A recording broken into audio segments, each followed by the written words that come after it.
আসসালামু আলাইকুম রহমতুল্লাহ। সুপ্রিয় ষষ্ঠ শ্রেণীর শিক্ষার্থীবৃন্দ, আজকে তোমাদের বিজ্ঞান বই অধ্যায় 12 পৃথিবীর উৎপত্তি ও গঠন পৃষ্ঠা 110 থেকে 111 এর বহুনির্বাচনী প্রশ্নের নমনোত্তর সম্পর্কে আলোচনা করব। প্রিয় শিক্ষার্থী, চলো শুরু করা যাক।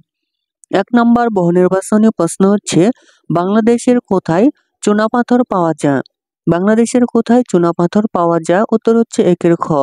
উত্তর হচ্ছে একের খ, সিলেটে। সিলেটে চুনাপাথর পাওয়া যায়।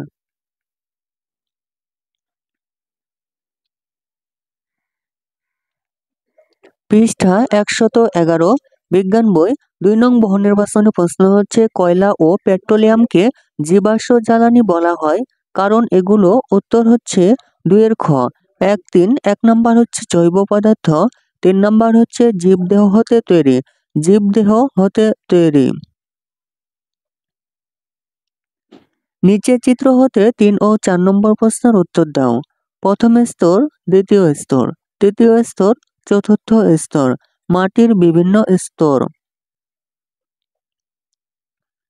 3 নম্বর বহুনির্বাচনী প্রশ্ন হচ্ছে, চিত্রে প্রদর্শিত কোন স্তরের মাটি কম কালো ও উজ্জ্বল হয়?